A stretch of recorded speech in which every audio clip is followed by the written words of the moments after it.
Hello વિદ્યાર્થી મિત્રો, તો કેમ છો? મજામાં? તો આજે આપણે ધોરણ 10 વિષય ગણિત ચેપ્ટર નંબર 4 દ્વિઘાત સમીકરણની વાત કરવાના છીએ, જેનો આજે લેક્ચર નંબર 12 છે. આજે આપણે સ્વાધ્યાય 4.3ની શરૂઆત કરવાના છીએ. તો આ લેક્ચરમાં આપણે પ્રશ્ન નંબર 1 સંપૂર્ણ ડિટેલમાં ગણાવીશું. તો જે પણ વિદ્યાર્થીને પ્રશ્ન 1 આવડતો હોય એ જાતે ટ્રાય કરે અને પછી મારા સાથે લેક્ચરમાં જોવે કે તમારે કેટલા પ્રશ્નો સાચા પડ્યા, ક્યાં તમારી ભૂલ પડે છે અને ક્યાં તમે અટકો છો. તો ચલો આપણે પ્રશ્ન નંબર 1ની રકમ વાંચીએ અને પછી એના સ્ટેપ બાય સ્ટેપ ઉકેલ મેળવીએ. તો નીચે આપેલ દ્વિઘાત સમીકરણના બીજ સ્વરૂપ શોધો, એટલે કે આપણે વિવેચકના આધારે બીજ સ્વરૂપ નક્કી કરવાનું છે કે ઉકેલ મળશે કે નહીં મળે તો સમાન મળશે કે અલગ અલગ મળશે, અને જો તમને વાસ્તવિક બીજ હોય એટલે કે ઉકેલ મળતા હોય તો એ ઉકેલ પણ શોધવાનું છે. તો ચલો આપણે અહીંયા ટોટલ 3 પ્રશ્નો છે, આપણે સિમ્પલી સોલ્વ કરીએ. તો પહેલો પ્રશ્ન અહીંયા આપણને આપેલો છે, સમીકરણ આપેલું છે, સરખી રીતે આપણે સેટ કરી દઈએ. ઓકે, તો અહીંયા 2x² - 3x + 5 = 0 આ આપણને દ્વિઘાત સમીકરણ આપેલું છે. તો દ્વિઘાત સમીકરણનું પ્રમાણિત સ્વરૂપ શું છે? પહેલાં તો અહીંયા ax² + bx + c = 0. તો અહીંયા આપણને a, b અને c ની કિંમત મળી જશે. તો આપણે લખી દઈએ. અહીંયા a ની કિંમત 2 છે, b ની કિંમત -3 છે અને c ની કિંમત 5 છે. ત્રણેય કિંમત આપણને મળી ગઈ. તો હવે આપણે વિવેચક શોધી શકીએ. તો ચાલો આપણે વિવેચક શોધી લઈએ. તો વિવેચક d બરાબર એનું સૂત્ર શું છે? b² - 4ac. તો અહીંયા b શું છે? -3, તો -3² -4, a ની કિંમત 2 છે અને c ની કિંમત 5 છે. આગળની ગણતરી કરીએ. હવે માઇનસ હોય કે પ્લસ હોય, વર્ગ તો એનો પ્લસ જ થશે.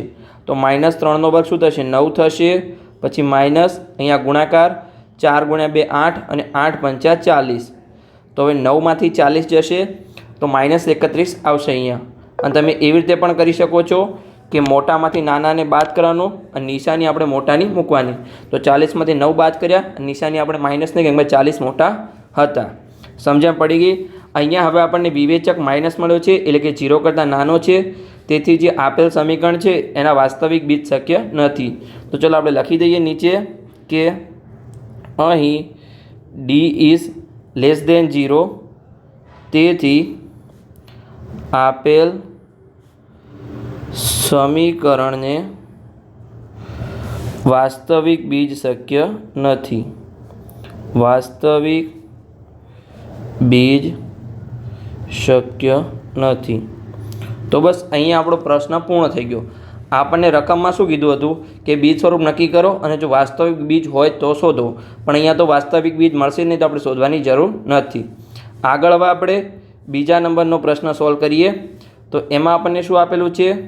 3x² - 4 વર્ગમૂળની અંદર 3x + 4 = 0. તો અહીંયા તમારે વર્ગમૂળથી ડરવાની કોઈ જરૂર નથી, સિમ્પલ દાખલો છે. તો ચાલો આપણે પહેલાં તો એનું પ્રમાણિત સ્વરૂપ લખી દઈએ. તો દ્વિઘાત સમીકરણનું પ્રમાણિત સ્વરૂપ શું છે? અહીંયા ax² + bx + c = 0. આના આધારે આપણને a, b અને c ની કિંમત મળી જાય. અહીંયા a ની કિંમત શું છે? 3 છે. b ની કિંમત શું છે? -4 વર્ગમૂળમાં 3 અને c ની કિંમત અહીંયા 4 છે. હવે આપણે વિવેચક શોધી લઈએ અને એનું બીજ સ્વરૂપ નક્કી કરી લઈએ. તો ચાલો આપણે વિવેચક શોધીએ. તો વિવેચક d બરાબર b² - 4ac. તો અહીંયા b શું છે? -4 વર્ગમૂળમાં 3² -4, a ની કિંમત 3 અને c ની કિંમત 4. તો અહીંયા જો -4² તો 16 થશે અને વર્ગમૂળ 3² 3 થશે. સમજણ પડી ગઈ? અહીંયા -2 પ્લસ જ થાય, તમારે એક ખાસ ધ્યાન રાખવાનું છે. અને વર્ગમૂળ 3² 3 થાય, કારણ કે વર્ગમૂળ નીકળી ગયું, વર્ગમૂળનો વર્ગ એટલે વર્ગમૂળ નીકળી જાય. પછી માઇનસ, અહીંયા જો 4 × 12 અને 12 × 48, 48. અહીંયા પણ 16 × 48 થયા, તો 48માંથી 48 જશે. તો d ની કિંમત અહીંયા આપણને 0 મળી. તો અહીંયા શું હશે? વાસ્તવિક બીજ તો મળશે પણ બંને બીજ સમાન હશે. તો ચાલો આપણે લખી દઈએ અને આપણે બંને બીજ પણ શોધી લઈએ કે અહીં d = 0 હોવાથી આપેલ દ્વિઘાત સમીકરણને આપેલ દ્વિઘાત સમીકરણને વાસ્તવિક અને સમાન બીજ મળે. તો ચલો આપણે બીજ પણ શોધી લઈએ. તો એનું સૂત્ર શું છે બીજ શોધવાનું, એટલે કે એનો ઉકેલ શોધવાનું. મેં તમને આગળના લેક્ચરમાં શીખવાડ્યું હતું, ફરી યાદ કરો. એક્સ બરાબર -b પ્લસ ઓર માઇનસ વર્ગમૂળની અંદર b² - 4ac ભાગ્યા 2a. તો અહીંયા જો b² - 4ac તો 0 છે. જ્યારે પણ તમારે ડીની કિંમત 0 આવે ત્યારે જે બીજ શોધવાનું સૂત્ર હોય એ તમારે -b ભાગ્યા 2a યુઝ કરવાનું છે. સમજ પડી ગઈ?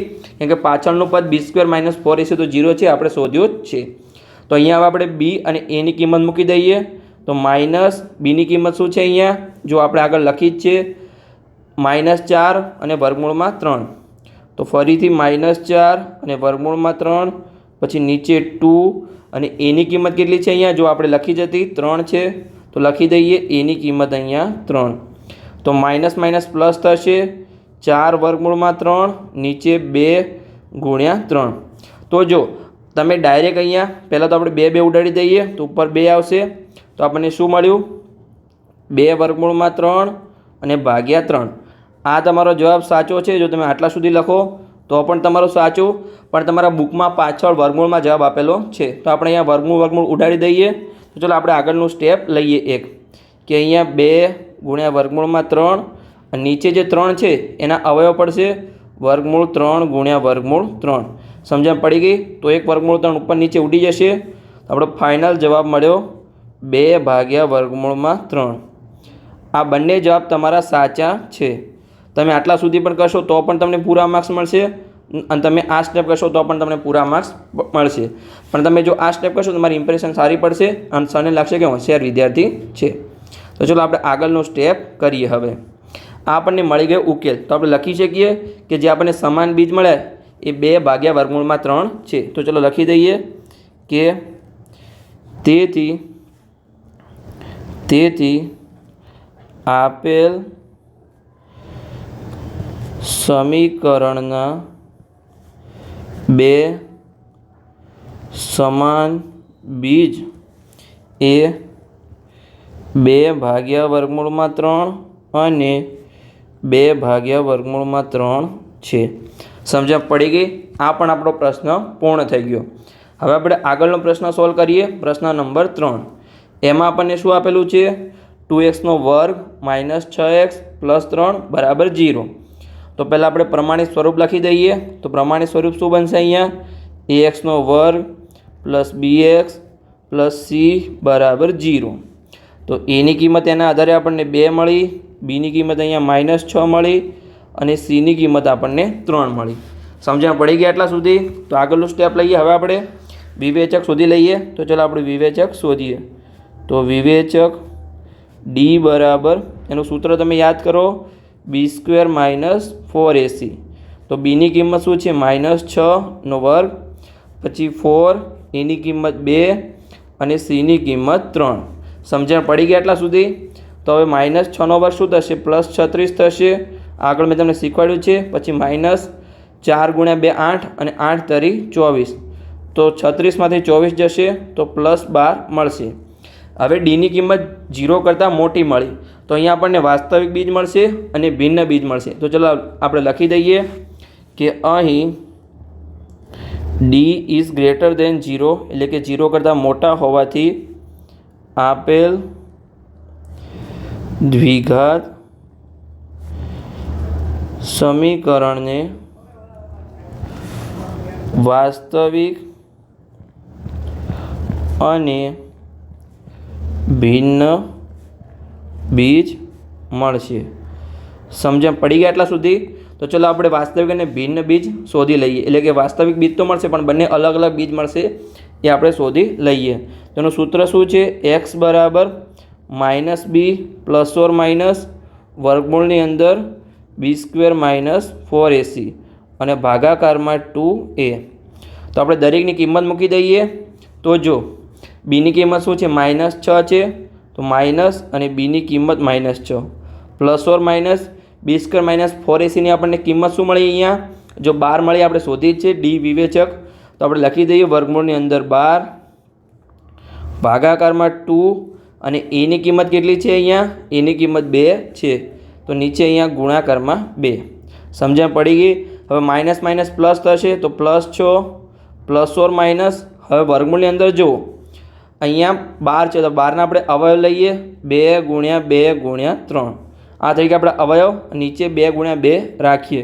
કેમ 4 નથી કર્યા તો હું તમને આગળ સમજાવીશ કે એક સ્ટેપ આપણે 2 2 ઉડાડવાના છે, એટલે નીચે આપણે 2 × 2 રાખ્યા છે.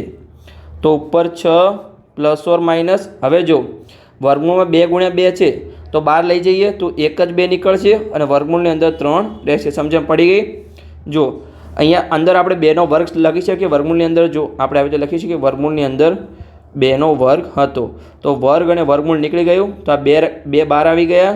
તો સિમ્પલી એકલા અંદર 2 2 હતા, 2 વખત 2 હતા, પણ બહાર એક જ વખત 2 આવે. સમજણ પડી ગઈ? તમારે કન્ફ્યુઝ થવાની કોઈ જરૂર નથી, ખાલી યાદ રાખવાનું છે. અને નીચે 2 × 2. હવે જો આ પદ આપણે રેડ પેનથી હું તમને બતાવું છું કે જે +6 હતા અને જે આ પદ છે આખું એમાંથી આપણે 2ને કોમન લઈશું તો આપણે નીચે 2 વડે ઉડી જશે. તો ચાલો આપણે કોમન લઈએ અહીંયા આગળના સ્ટેપમાં. તો અહીંયા 2ને કોમન લઈશું તો અંદર શું વધશે? જો 6 છે તો 3 × 2 થાય, તો 2 કોમન લીધા તો અંદર 3 વધશે, +4 માઇનસ આમાંથી 2 નીકળી ગયા તો માત્ર વર્ગમૂળમાં 3 વધ્યું. સમજણ પડી ગઈ? અને નીચે ભાગાકારમાં 2 × 2, તો 2 2 ઉડી ગયા. આપણું આગળનું સ્ટેપ શું બનશે? લખી દો જે વધ્યું હોય એ 3 +4 માઇનસ વર્ગમૂળની અંદર 3 નીચે ભાગાકારમાં 2. હવે +4 માઇનસને અલગ કરી દઈએ તો આપણને ભિન્ન બીજ મળી જાય અલગ અલગ. તો ચલો બંનેને આપણે અલગ અલગ લખી દઈએ. પહેલાં આપણે પ્લસ લખીએ અને પછી આપણે માઇનસ લખીએ. તો અહીંયા x બરાબર 3 + વર્ગમૂળમાં 3 ભાગ્યા 2 અને હવે આપણે માઇનસ લખીએ તો x બરાબર 3 - વર્ગમૂળમાં 3 ભાગ્યા 2. સમજણ પડી ગઈ? અહીંયા આપણને જવાબ મળી ગયા છે, તો બંનેને આપણે કૌંસમાં લખી દઈએ અને પછી આપણે હાઇલાઇટ કરી લઈએ. તો આ આપણને મળી ગયાના વાસ્તવિક અને ભિન્ન બીજ. તો અહીંયા આપણો લેક્ચર પૂર્ણ થાય છે. જો લેક્ચર સારો લાગ્યો હોય તો ચેનલને સબસ્ક્રાઈબ કરી શકો છો અને તમારા મિત્રો સાથે વિડીયોને શેર પણ કરી શકો છો. મળીએ હવે આપણે આગળના લેક્ચરમાં દાખલા નંબર 2 સાથે.